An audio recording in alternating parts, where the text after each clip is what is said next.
Well, thank you very much for this visit today. Sure. Yes, and I thank the regional coordinating director for leading his delegation and you to be here.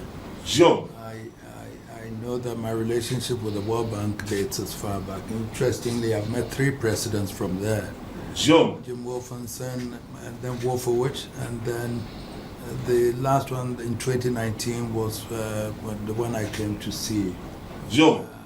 When Trump was the president. Yes. He had I think it was a conflict about climate change that got him out of the video. Sure. So he was the 3rd one that I've had the relationship with. And so it's been an interesting relationship between me and the World Bank in that effect. And I believe that your visit will still continue for us to share ideas and find innovative ways of resolving our problems economically, development, social interventions, and everything. Sure.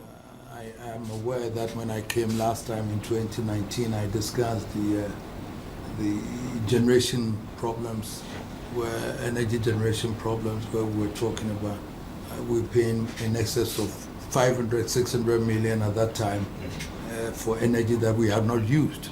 Sure. And I engaged the president then to find a solution to that in terms of how could we avoid that, because it was eating into our budget. Sure. And now I'm told it's about 1.5 million that we are paying for that. And therefore, at that time I asked your president to give me a grant to cover that. Whilst we did it, we got a technical assistance, a tripartite company, the IFC generation company in Ghana, for us to see how best we can get a technical support to be able to plan to export the excess energy to Burkina Faso, Mali, and others. Sure. And Togo and others, the excess one that we have installed, because I think we have 5,000 something installed, and then we are using only 3,000 something. Sure. So that's one issue that I will get back to you again on that, because I need for us to discuss those things again. You've done that with the school feeding, which I appreciate. I remember when I talked to them about, they had withdrawn the 180 million at that time, and I said I should take it before I go back to Ghana, so I got it before I came. Sure. And then budgetary support also was withdrawn at that time. You had allocated 500 million for budgetary support, but you said because of the economic situation, the energy situation, you withdraw. That was withdrawn. Sure. So these are all issues that I want us to revisit, and by that I will talk to you later on quietly for us to look at it. Sure. There are other issues that I'll discuss with you privately for us to know the way forward. Sure. That is in the generality of Ghana. I want us to look at it again to see the way we can move on and all that. And, sure. Coming to the local one, Kumasi is a vibrant city. Population-wise, everything-wise, the commercial hub of Ghana. Sure. And so looking at the project that you're suggesting, rapid transport section, I have interest in that, yes. I know JICA started with a feasibility some time ago, and then it's developed to the World Bank here where we can then put it in fruition. It's been on the drawing board for some time, 2015 and all that. The bureaucracy is something that I don't like at all, you see. Sure. And therefore, we have to push it now. The population has increased very much. We have all these transport vehicles, different ones, all moving, fighting for space. Sure. And that doesn't help with the economic development of the city at all, because everybody is clamoring going to the center. The buses are, the trotro, all these things are there. And if you calculate in terms of how many hours that it costs to do business, sure, in terms of diesel, petrol, and all those things, you find that it's costing the economy so much that it's something that we may have to look at. And then the employment that it creates also, sure, in relation to having a rapid transportation.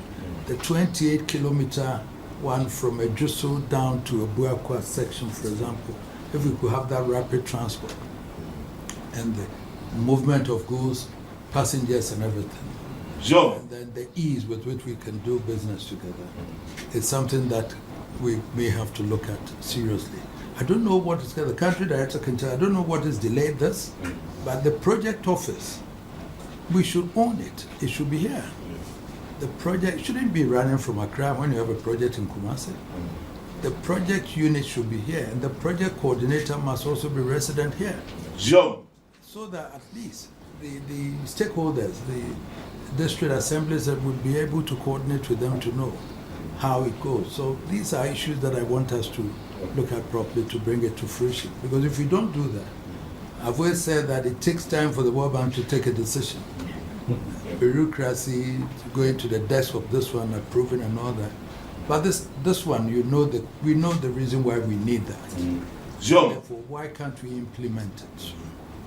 2025 is about 10 years we've been talking about this. If we had done it earlier, it would have helped with the economy, it would have helped with employment. We have the available human resource. All these young ones are all university graduates and others here. Jump. We have the KNUST producing all these students and all those things. So, in terms of development, if we have the infrastructure, then everything will be fine. I cannot depend on the politicians for my development. I don't want to depend on them. So let's have a social contract, and then we do it. Jump.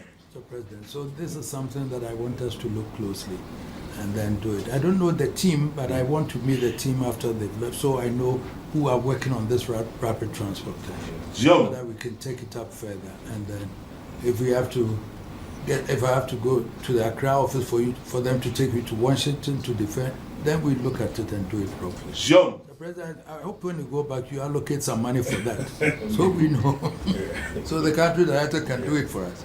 Jump. I thank you for this visit, but we'll continue further with other discussions. Jump. For us to. Majesty, thank you so very much.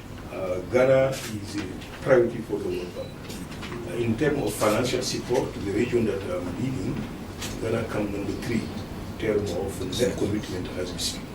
The number 1 being Nigeria for obvious reasons.